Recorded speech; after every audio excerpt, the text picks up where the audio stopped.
उन सम्यक्तों का लक्षण बताते हैं।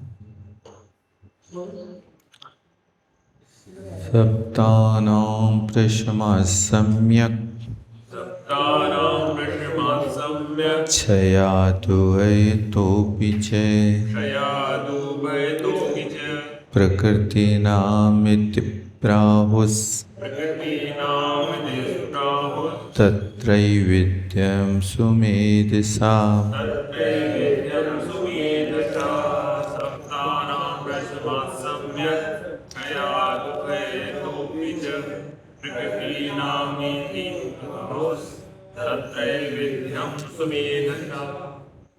किति शब्दानां प्रकृति नाम। कहाँ है प्रकृति? तीसरे चरण में। तीसरे चरण की प्रकृति शब्द के साथ जोड़ना। शब्दानां प्रकृति नाम प्रस्मात्। इन 7 प्रकृतियों के प्रसम माने उपशम होने से सम्यक होता है। कौन सा सम्यक? उपशम सम्यक दर्शन। और सप्तानां प्रकृति नाम क्षयात्। इन 7 प्रकृतियों के क्षय से क्षयिक सम्यक दर्शन होता है।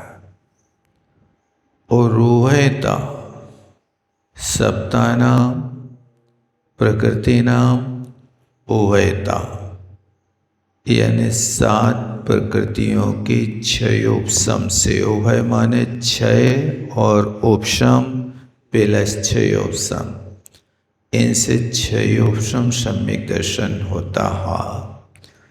इति सुमेध शाह त्रैविध्यम प्राहु।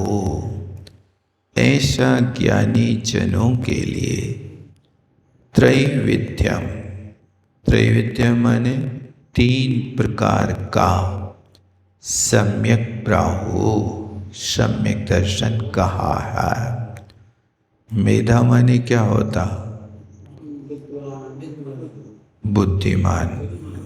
बुद्धि का नाम है मेधा, मेधसौ, मेधशाह। और सुष्टु मेधा यस्सा सुमेधा ते सुमेधशा। त्रैविध्यम, ये 3 प्रकार का सम्यक दर्शन जानना। एकम प्रशम संवेग दयास्तिक्यादिलक्षणम् आत्मना शुद्धिमात्रं स्यात् दितरञ्च समन्ततः।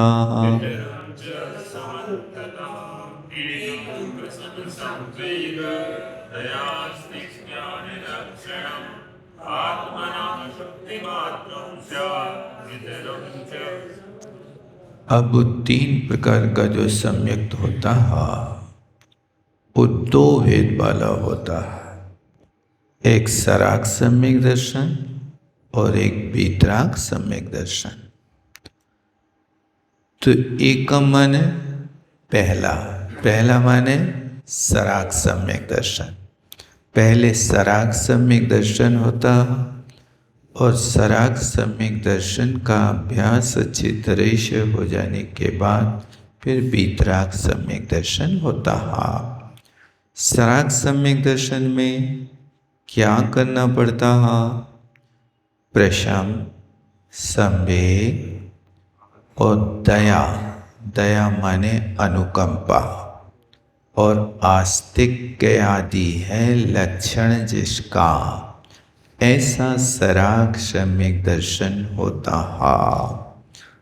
प्रशम का अर्थ होता है अति शांत परिणाम। ये प्रशम परिणाम कसायों की मंदता से होता है, क्योंकि अब सम्यक दर्शन प्राप्त हो गया,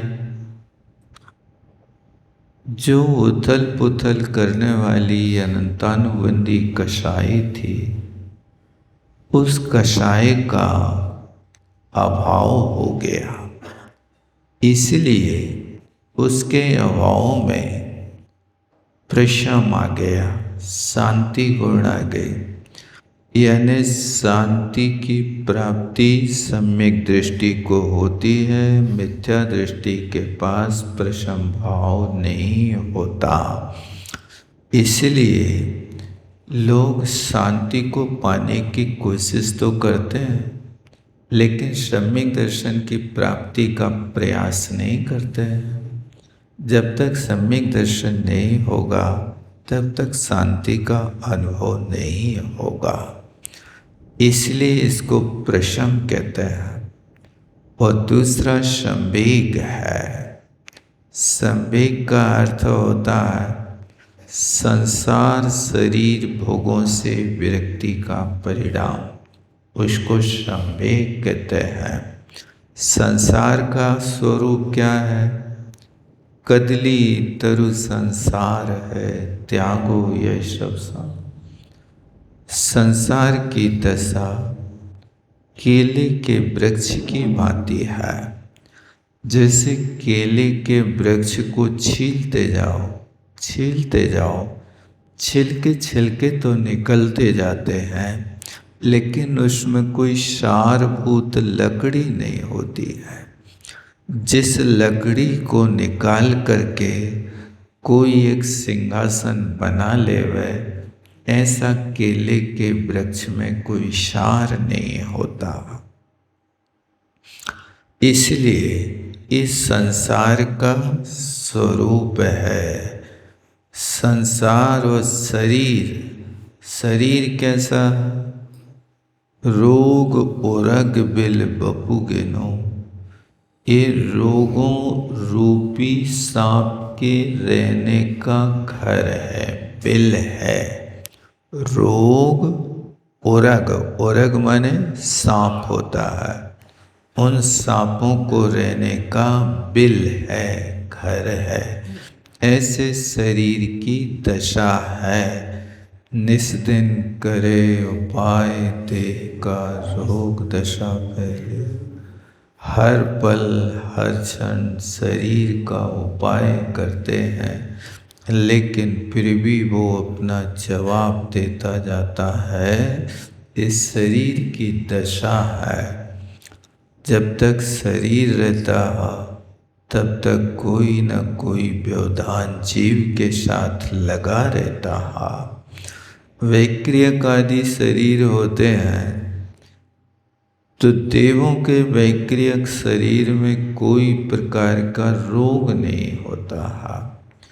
रोग की व्यवस्था वहाँ होती है जिनका शरीर 7 धातुओं से बना होता है, जिनका शरीर वात पित्त कफ से टिका होता है, उनके शरीर में ये बाधाएं खड़ी होती हैं।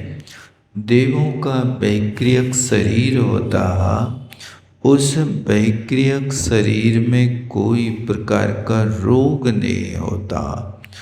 उन देवों के कभी पित्त कुपित नहीं होता, पित्त होता ही नहीं उनके पास, तो उनके पित्त नहीं भड़कता। ये तो उनके पास है जिनका 7 धातुओं से शरीर बना होता है। सिर्फ उनका मन भड़कता है। आदि व्याधि उपाधि, ये 3 प्रकार की चीजें होती हैं। तो मनुष्य त्रेंच गति के जीवों को व्याधि होती है, रोग होता है। देवगति के जीवों को आधि होती है। मानसिक पीड़ा को आधि कहते हैं, शारीरिक पीड़ा को व्याधि कहते हैं, और बाहर से थोपे जाने वाले पदों को उपाधि कहते हैं। अध्यक्ष बन गए कि बना दिया है? दूसरे बना देते हैं तो बन जाते हैं। तो ये उपाधि माने निकट में आकर के दूसरों ने आपको ये बना दिया, ये उपाधि है। तो ये तीन चीजें हैं, ये तीनों चीजें कष्टप्रद है। शारीरिक पीड़ा भी कष्ट का कारण है, मानसिक पीड़ा भी कष्ट का कारण है, उपाधि ले ली है तो भी कष्ट का कारण है।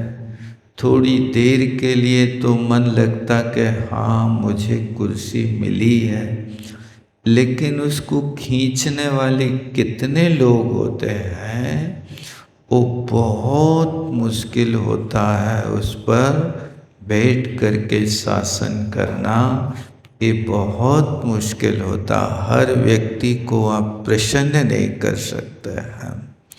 कोई न कोई व्यक्ति अप्रसन्न रह ही जाता है। ये तीनों चीजें कष्टप्रद होती हैं।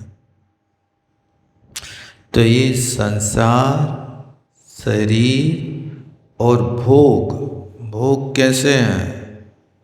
भोग बुरे भव रोग बढ़ावे बेरी है जग जी के। ये भोग संसार के रोग को बढ़ाते हैं और जगत के प्रत्येक प्राणी के बैरी है। ये कोई मित्रता नहीं करते हैं। बस ये है कि ज्यों कोई जन खाए धतूरा सो सब कंचन माना। खाते समय तो अच्छा लगता है, लेकिन जब उस धतूरे का नशा चढ़ता है तो व्यक्ति को पागल कर देता है। सब कुछ उसको सोना सोना ही दिखता है, सब कुछ पीला पीला दिखाई देने लगता है।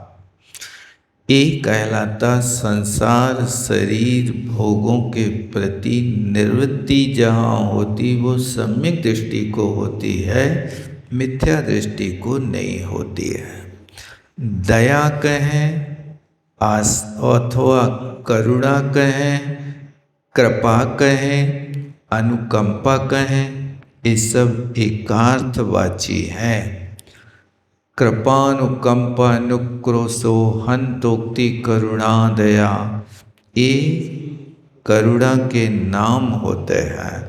तो यहाँ तीसरा गुण सराग सम्यक दृष्टि का क्या है? अनुकंपा है।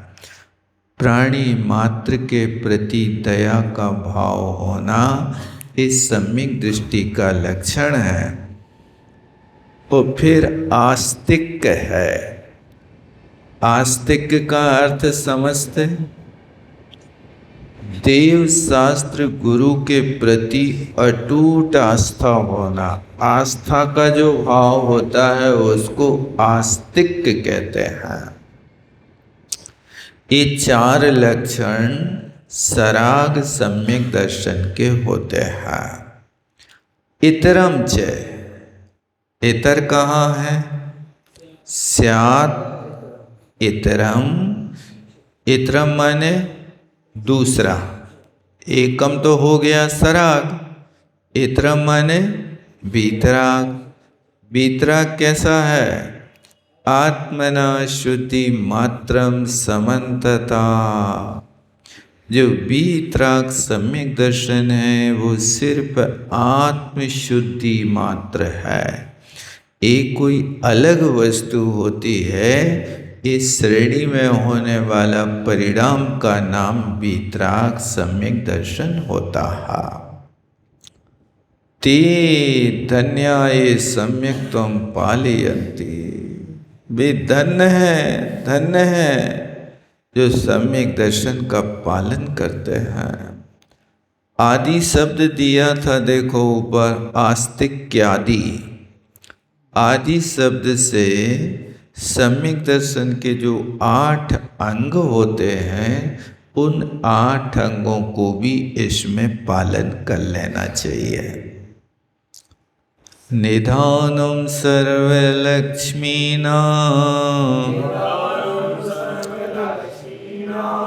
हेतुस्तीर्थकृत्कर्मणा पालयन्ति जनाधन्या सम्यक्त्वमिति निश्चलम्।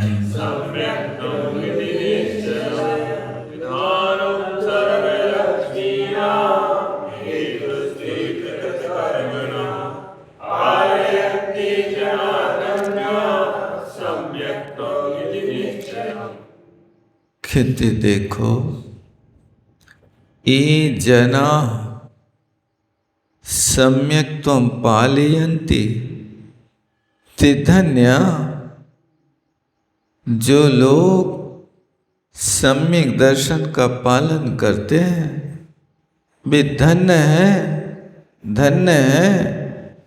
इति निश्चलम, ऐसा निश्चय करना।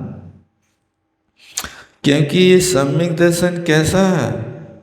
सर्व लक्ष्मी नाम निधानम, संसार की सारी संपदाओं का खजाना है। सर्व लक्ष्मी माने सर्व संपदाओं का खजाना है। और हेतु तीर्थगत कर्मणा, और तीर्थंकर प्रकृति के बंध का कारण है। सम्यक दर्शन होने के बाद ही तीर्थंकर प्रकृति का बंध होता है।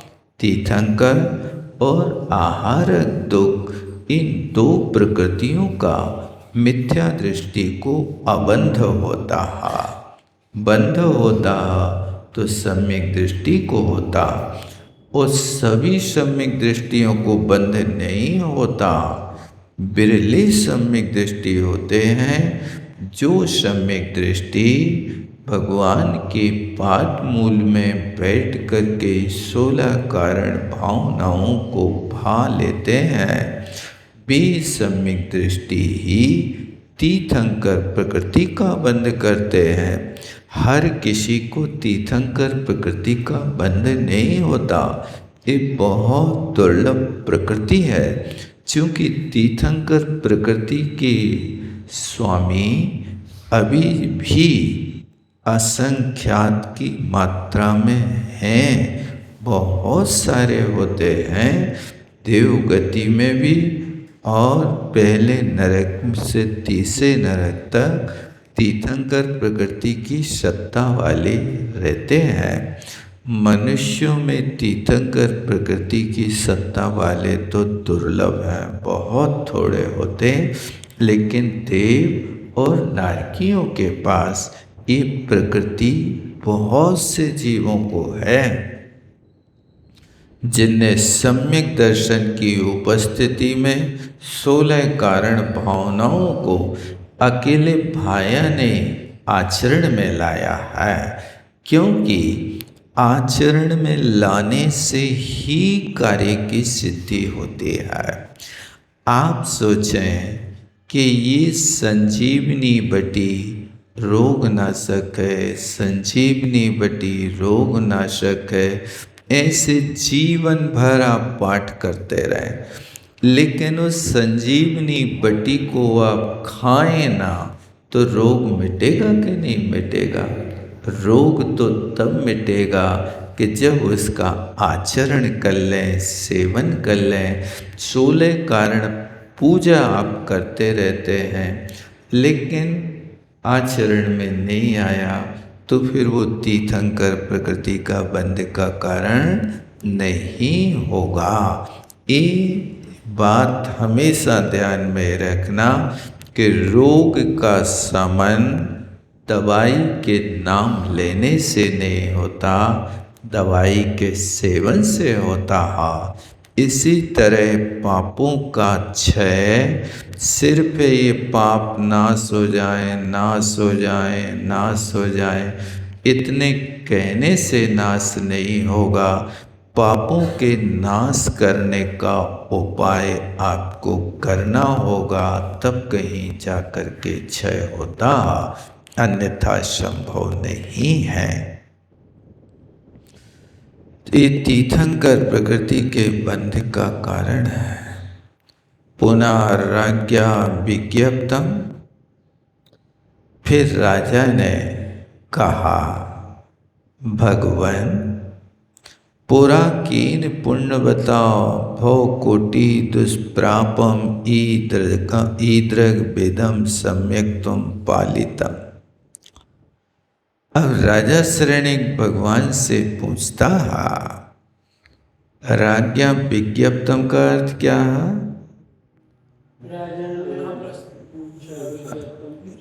विशिष्ट रूप से विज्ञापन माने उनके लिए सूचना दी कि महाराज बताओ ऐसा कौन पुण्यवान व्यक्ति है जिसने सम्यक दर्शन का निर्दोष रीति से पालन किया। ये कौन से वाच्य का प्रयोग है? एक कर्मवाच्य का प्रयोग है। कर्मवाच्य की पहचान क्या होती है? कर्ता में तृतीया विभक्ति हो गई। राज्ञा कौन सी विभक्ति है? कौन सी विभक्ति है? तृतीया विभक्ति है। ठीक है। राजा के रूप कैसे चलते हैं?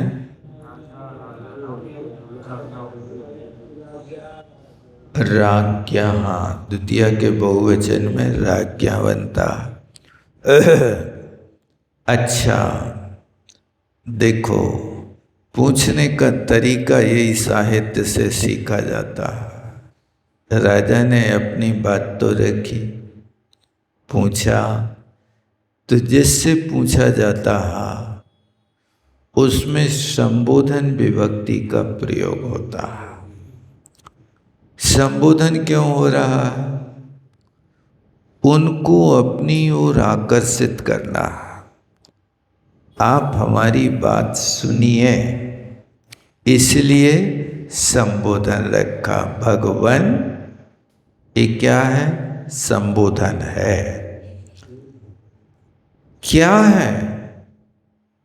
पुरा केनापि पुण्यवता भव कोटि दुष्प्रापम ईदृग विधम सम्यक तुम पालितम। हे स्वामिन, कृपा करें, क्या केनापि पुण्यवता, किसी पुण्य पुरुष ने, पुरा माने पहले, भूतकाल के लिए पुरा का प्रयोग होता है। भव कोटि, करोड़ों करोड़ों भवों में, दुष्प्रापम अत्यंत दुर्लभ, ईदृग विधम ऐसे जिस सम्यक दर्शन का आपने स्वरूप कहा, ऐसा सम्यक को पालितम, किसी ने पालन किया। केनापि पुण्यवता ईदृग विधम सम्यक तुम पालितम, ऐसे सम्यक दर्शन को किसी पुरुष ने पालन किया है क्या? तस्य सम्यक दर्शन महात्म्यता अत्र अमुत्र चे किं फलम जाता इति कथानुकथ नेना प्रसिद्ध माम अनुग्रहो विधीता। तो कहते हैं तस्य सम्यक दर्शनस्य, उस सम्यक दर्शन के महात्म्य से, अत्र अमुत्र च, अत्र माने अस्मिन् लोके, अमुत्र माने परलोके, किम फलम जातम, उस सम्यक दर्शन के महात्म का क्या फल हुआ? इति कथा के कहने से, प्रसिद्ध बहुत जल्दी, माम अनुग्रहो विधीयताम मेरे ऊपर कृपा की जाए।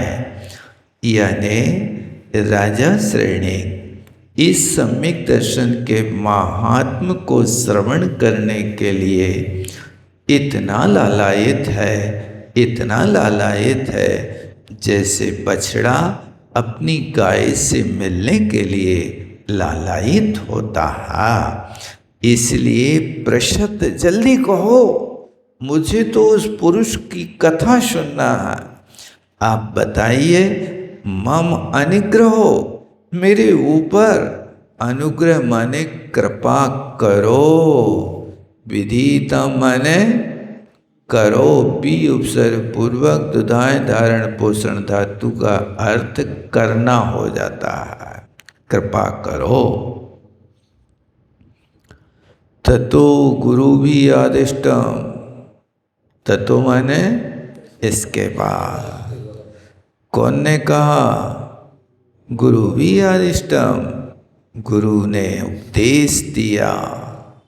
हे अग्निपते, अग्निपते माने राजा। अग्नि के नामों में पति जोड़ देने से अग्निपति। रूप कैसे चलेंगे अग्निपति के? मुनि के समान। क्या नियम है मुनि के समान चलाने का पति का? पति समास से, पति शब्द को समास कर देने पर की संज्ञा हो जाती है, तो इसके रूप मुनि की तरह चलने लगता है। अग्निपते देखो, गुरुजी भी कितना प्यारा संबोधन करते हैं। हे राजन, सम्यक्त फल उद्योतकम अर्हता श्रेष्ठिना आख्यानिकम सावधानो भूत्वा शृणु। जब तुमने सुनने की लालसा प्रकट कर ही दी है, तो हे राजन, सम्यक्त के फल को प्रकाशित करने वाला अर्हतदास सेठ हुआ है। श्रेष्ठिना माने सेठ। सेठ जो है ये बिगड़ गया है।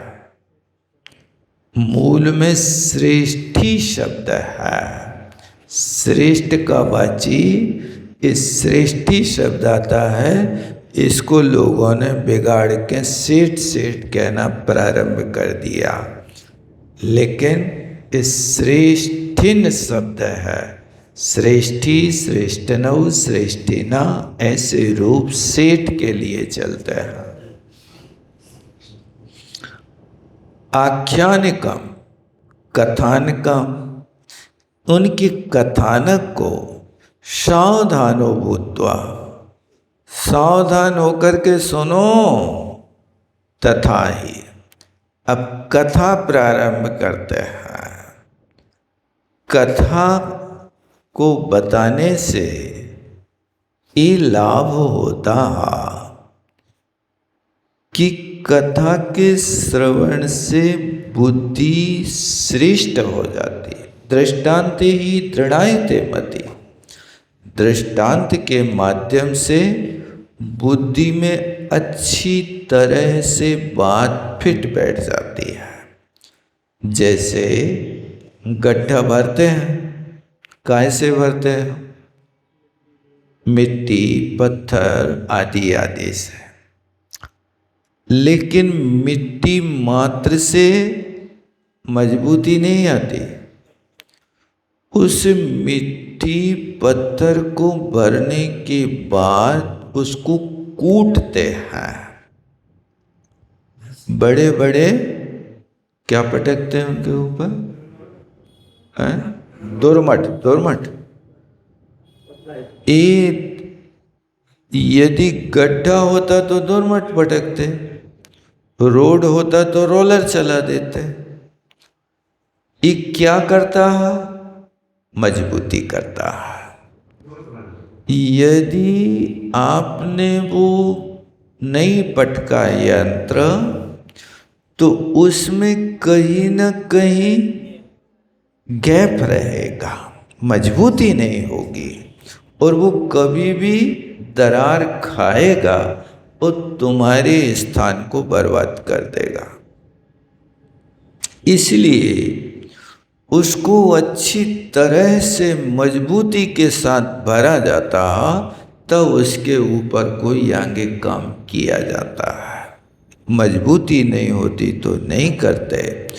तो ये कथानक उस वस्तु के लिए दृढ़ता लेकर के आता है कि जैसा इनने पालन किया वैसा तुम पालन करोगे तो तुम्हें सम्यक दर्शन की निर्मलता का फल मिलेगा, अन्यथा नहीं मिलेगा। इसलिए कथानक रखे जाते हैं। तथा ही सुनो अब। अस्मिन् जम्बूद्वीपे भरतक्षेत्रे उत्तर मथुरायां राजा पद्मोदयः तस्य राज्ञी यशोमती तस्य पुत्रो उदितोदया राजमंत्री शंभिन्नमती तस्य भार्या सुप्रभा तयोः पुत्र सुबुद्धि तत्रे अंजन गुटकादि विद्या प्रसिद्धो रूपकुर नाम चोरो अस्ति। बताने सम्यक दर्शन की महिमा और कहानी चोर से शुरू कर रहे हैं। कोई और श्रेष्ठ नहीं मिला व्यक्ति को कि जिसके माध्यम से कार्य करते। अरे सज्जन लोग तो हमेशा अच्छा काम करते हैं, सज्जनों की ख्याति क्या करना।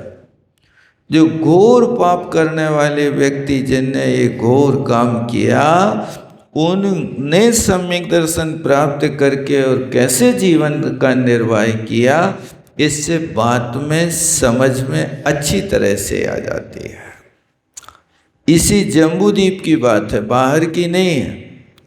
और जम्बूद्वीप में भी भरत क्षेत्र की और भरत क्षेत्र में भी मथुरा नगरी की। उस मथुरा नगरी में पद्मोदय नाम का राजा और यशोमती नाम की उसकी रानी थी। इन दोनों के उदितोदय नाम का पुत्र उत्पन्न हुआ था। ये 3 पात्र हो गए। अब फिर देखो 3 पात्र कौन से हैं। राजमंत्री संभिन्नमति, उस राजा का राजमंत्री, कौन से राजा का? पद्मोदय राजा का राजमंत्री संभिन्नमति था। उस मंत्राणी का नाम सुप्रभा, तस्य भार्या, तस्य कस्य मंत्रिणा, मंत्री की भार्या का नाम सुप्रभा था। तयो पुत्र सुबुद्धि, मंत्री पुत्र का नाम सुबुद्धि था। तत्र अंजन गुटिकादि विद्या प्रसिद्धो, वो अंजन गुटिकादि विद्या में प्रसिद्ध था। कौन? सुबुद्धि, मंत्री का बेटा। अंजन गुटिका का अर्थ क्या होता? एक ऐसी औषधि है कि वो अपने शरीर में आँखों में लगा लेता था तो वो तो दुनिया को देखता था लेकिन वो नहीं देखता था किसी को। ये उसकी विशेषता थी।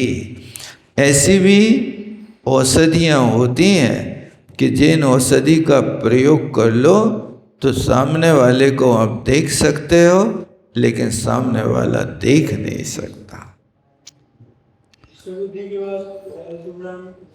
दिया तो है अल्पविराम। तयो पुत्र सुबुद्धि, ये तीनों में अल्पविराम हो गए। राजमंत्री में, संभिन्नमति सुप्रभा में और तयो पुत्र सुबुद्धि।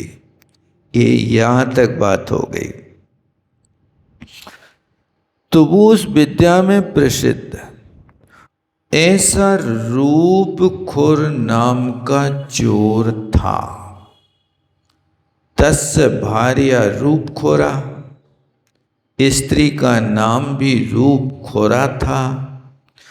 और उस दोनों के, चोर की और चोर की पत्नी, इनके पुत्र का नाम स्वर्णखोर था। रूपखोर, रूपखोरा, स्वर्णखोरा, कौन सी विभक्ति है इनमें?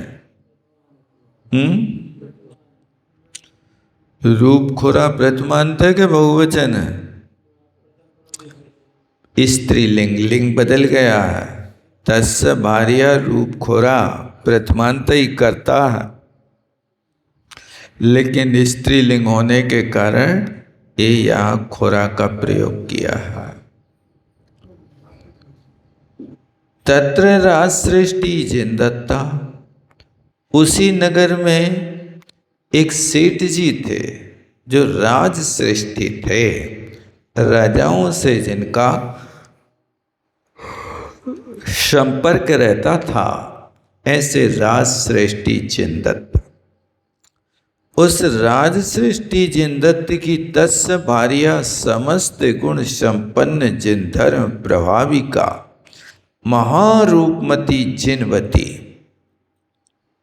सेठानी कैसी थी? समस्त गुण संपन्ना, सारे के सारे गुणों से संपन्न थी। कौन से गुण? नारी के शील, लज्जा, मर्यादा, ये मुख्य गुण माने जाते हैं। शील की महिमा जहाँ होती है वहाँ देवता लोग भी रक्षा करते हैं। और शील के साथ लज्जा गुण ऐसा है कि लज्जा व्यक्ति का कवच है। जब तक व्यक्ति के पास लज्जा होती है तब तक उस व्यक्ति को कोई आंख उठा करके देख नहीं सकता। और जब लज्जा गुण चला जाता है तो फिर व्यक्ति निर्लज्ज होकर के कुछ भी काम करने लगता। फिर उसके पास कोई व्यक्ति की आन मान शान नहीं होती है। और मर्यादा, कितनी सीमा में आप अपना काम कर सकते हो। बिना मर्यादा के कोई काम नहीं होता। मैच भी खेला जाता है तो मर्यादा होती है। उस मर्यादा के बाहर यदि जाते हो तो आप खेल से बाहर हो जाओगे। मैच वगैरह में होता ना, क्रीज, अंपायर, ये क्या है? खेल इन दो के ऊपर होता। निर्णायक खिलाड़ी कुछ भी कहे, मैं जीत गया, मैं जीत गया, तुम्हारी बात कोई नहीं मानेगा। वो निर्णायक कहेगा कि इस व्यक्ति की विजय हुई है तो दुनिया तालियां ठोकेगी, अन्यथा कोई स्वीकार नहीं करेगा। इसी तरह खेल तभी तक होगा जब आप अपनी मर्यादा के भीतर रहो। मर्यादा के बाहर जाओगे तो आउट हो जाओगे। ये जब लोक व्यवहार में एक खेल भी खेलते, नाटक भी करते हैं तो अपनी मर्यादा में रहते हैं। फिर इसके अलावा आपको अपना जीवन निर्वाह करना, तो उसमें मर्यादा का उल्लंघन कैसे हो सकता है? उस मर्यादा के भीतर रहता है तो व्यक्ति श्रेष्ठ माना जाता है। इस समस्त गुण संपन्न, चाहे महिला हो चाहे पुरुष हो, हर किसी को मर्यादा की सीमा में ही रहना चाहिए। मर्यादा का उल्लंघन सीता ने कर दिया। लक्ष्मण रेखा के बाहर जाते ही सीता का हरण हो गया। काश सीता लक्ष्मण रेखा का उल्लंघन नहीं करती तो इतना बड़ा घनघोर युद्ध नहीं होता। अब वो आकाश में चलने वाला विद्याधर सीता की रेखा का उल्लंघन नहीं कर सका। सीता को बाहर बुला लिया। अब वो जमीन में पैर रखता था तो आंख प्रज्वलित हो जाती थी। अब वो चाहता तो आकाश से जाकर के और उसी झोपड़ी में उतर जाता, लेकिन नहीं गया। वो नहीं उल्लंघन कर सका मर्यादा का, लेकिन सीता ने किया तो सीता का हरण हो गया। और कितनी अक्षौहिणी प्रमाण सेना का घात होने के साथ महाबली योद्धाओं को मौत के घाट उतरना पड़ा। और स्थायी अपयश हुआ तो एक मर्यादा की उल्लंघन के कारण हुआ। इसलिए इन महापुरुषों की जीवनी को स्मरण करते हुए हमेशा मर्यादा को बना करके रखना चाहिए। इस समस्त गुण संपन्न जिन धर्म प्रभाविका, जिन धर्म की प्रभाव न करने वाले महारूपवती चिन्मती नाम की सेठानी थी। ये सेठ की रानी है, देखो, सेठ की पत्नी को रानी नहीं सेठानी कहता है।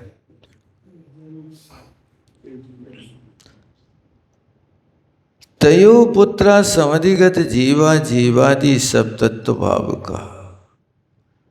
उन दोनों के एक पुत्र हुआ, जो पुत्र जीवा जीवादि सात तत्वों की हमेशा भावना करता रहता था।